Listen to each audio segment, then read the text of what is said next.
Um, I had to make a decision about whether or not I was going to actually have a hard copy CD. Um, I chose to have a hard copy CD. Good Uh, decision. um, Only because I knew that there were going to be older people in my family that would want one that didn't know how to use iTunes. That was really my only reason.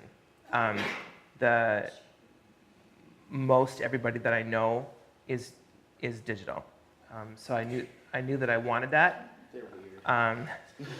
But I did want to have a hard copy, and so then came in the album design and the manufacturing process that I had to take on.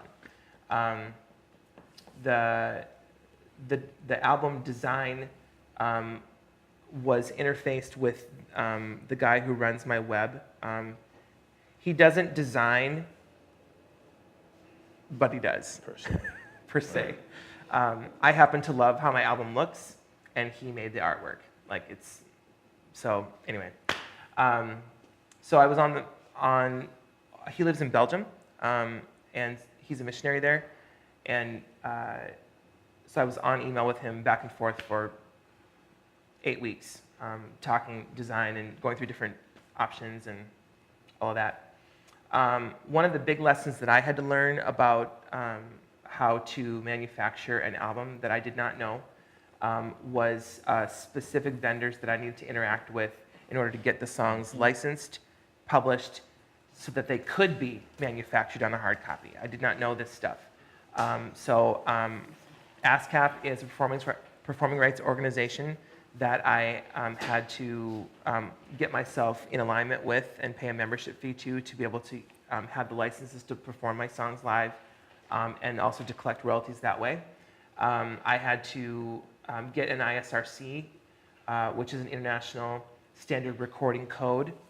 George and I didn't know what that was until the manufacturer asked us for it.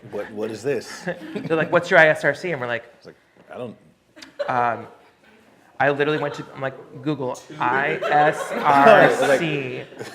What is that?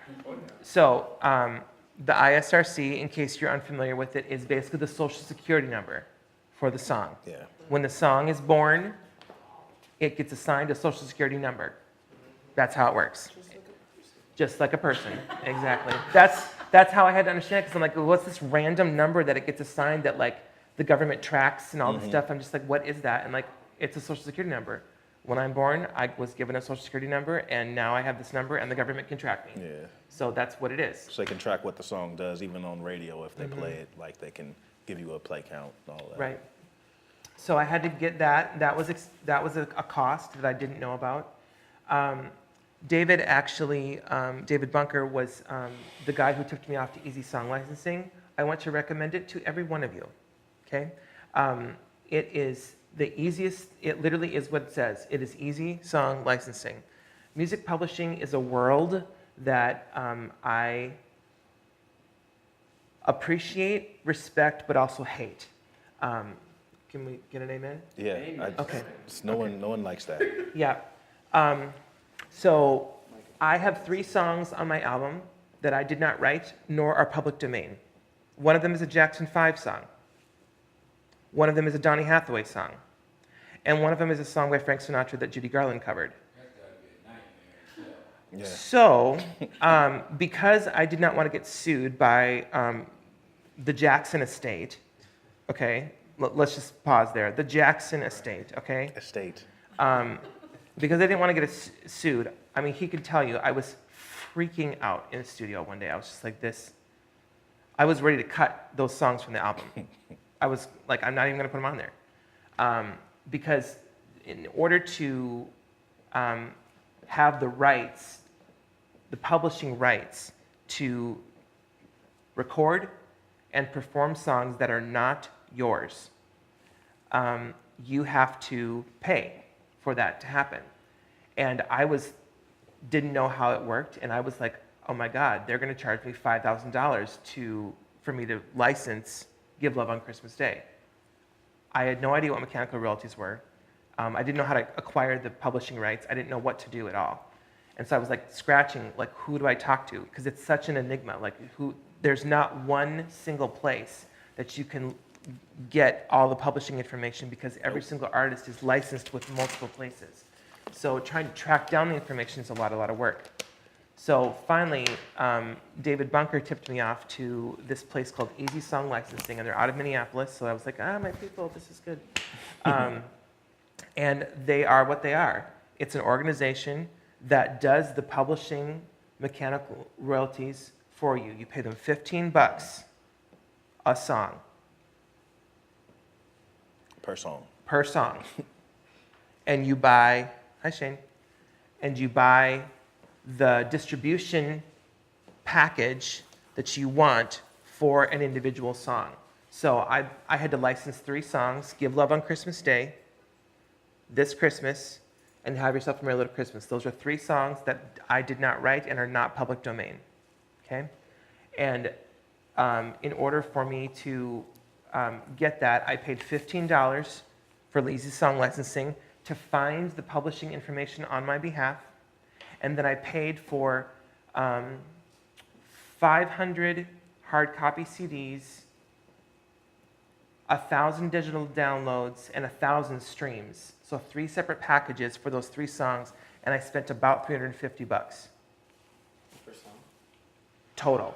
Oh, wow. That's pretty good. And Yeah. so I have the legal right to distribute those recordings of those songs, and the Jackson Estate's never going to come at me. So Easy Song Licensing is super easy, and you should know about it, okay? So I want you to check them out, okay? Super simple. Copycats Media was a CD manufacturer that I used, also out of Minneapolis. It's who Visible Chicago has been using to distribute or manufacture CDs from this campus, just because there's a contact there. They're great to work with. And then TuneCore is basically the digital distribution manager. Didn't know who they were before this process. I thought, oh, hi Apple, can I get my CD on iTunes? Doesn't work that way. Hi Amazon, can I get my CD? That doesn't work that way. Like, you have to go through an aggregate. You have to go through a digital distribution manager to get your music on digital platforms. And TuneCore is the gate, okay? TuneCore and CD Baby. I chose to go with TuneCore. So that's a place that manages all of the relationships for YouTube, iTunes, Spotify, any digital distribution platform out there globally. Okay? Yeah. Mm-hmm. Yep. Like they monetize off of YouTube, but it's for music. It's for music. Yep. I've kind of been hearing like nightmare stories with these places like Spotify and a way to track, who's buying stuff and getting your money, right? Well, like, you basically have to make the choice of whether or not you want to go digital or not. I did. I chose to do that because I wanted to. I wanted to have my music accessible to people, even if I'm going to get a fraction of a penny from someone listening to it. Like, the ethics around it, I'm okay with. But does that change the fact that it's not right that Spotify only pays artists a fraction of a penny for a stream? No, that's not right. But if I release an album and no one knows about it and no one can get it and no one knows who I am as an artist, then what's the point? So are these the only ways that you could get your songs heard? Is through these? No, it's not the only way, but it's one way, and it's a way that I It's an chose. efficient way. At any rate, TuneCore is what if you're going to get your music digital, that's not SoundCloud, then that's where you go. Yes. Why did you choose TuneCore over CD Baby? Yeah, I chose TuneCore because I liked them better. So those are different vendors that we had to work with to get the album produced. As far as manufacturing, again, we went with Copycats. Because of the contact that Cam has there, I just reached out to him. His name is Justin Crystal, and we started talking, and they were great to work with. But we also didn't know what DDP imaging was. So why don't you talk about that? Because you're the guy that had to do it. Yeah, so the manufacturers are like, so we need everything in a DDP image. I'm like, what is this? So we're kind of like Googling, because every time I've done a project before, I've just been able to just burn it straight to disk and all of the other stuff. But there are programs now. One that I didn't know about is Nero. that kind of like copies everything to a DDP image, and that's what will allow like all of the text to appear a certain way when you know things read your CDs and all that other stuff. And it lets you, I guess, put in, I guess, the amount of time in transition between songs and blends and all of that stuff. So it's kind of like the universalized standard that manufacturers use to make disc copies. Yeah. Yeah.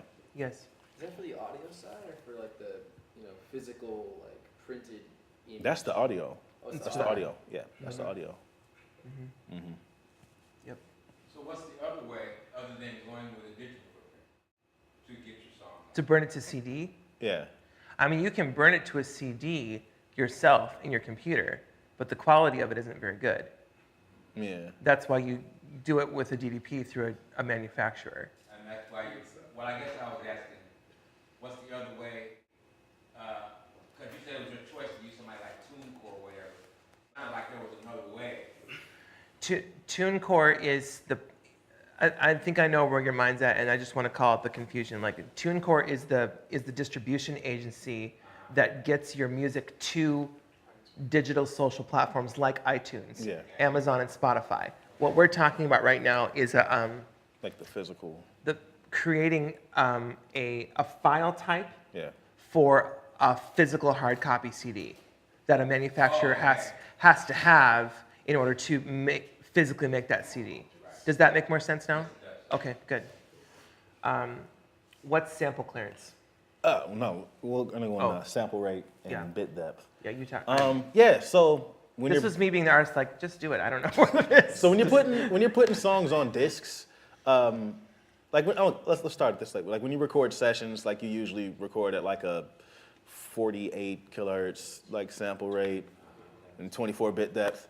That will not be able to be read on CDs. Like that's a digital like standard. So if you want things to be like I guess CD ready, you have to bring it down to 44.1 kilohertz sample rate and 16-bit bit depth.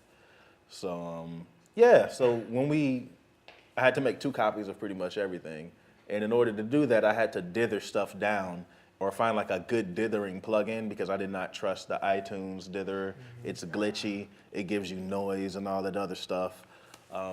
So a good dither plugin for you guys, if you have Waves plugins, the L2 is a good dither. We have Slate. Okay, Slate's amazing. Slate's amazing. It's really good. It's amazing. Yeah. Okay, so just find like Slate has good dithering too, but me, I didn't have the Slate stuff, so I had Fab Filter, their Pro L, which is decent, but I prefer I guess the smoothness of the L2. But I had to make 2 copies of it so we can upload them to iTunes and TuneCore. That was the 48 kilohertz, 24-bit. And then when I wanted to give it to CD, you had to make it 16-bit, 44.1 kilohertz. So for CD, you can't burn it as 4824? Nah, it's not, like, it wouldn't be able to be read by most CD players. Like, I got a Dodge truck. You put that CD in that CD player, it's gonna sound like, Right. yeah. Right. Why is there a difference between CD and digital then, if they're both the same sample rate and bit depth? It's like CDs sound different. You know what? I guess it's because you can have more fidelity doing it digitally. Okay. You know what I mean? It's just like, when you look at a standard def TV, like you could still see the picture pretty good. You know what I mean? But you get an HD TV, it's like, oh, here it is. That makes sense. Yeah.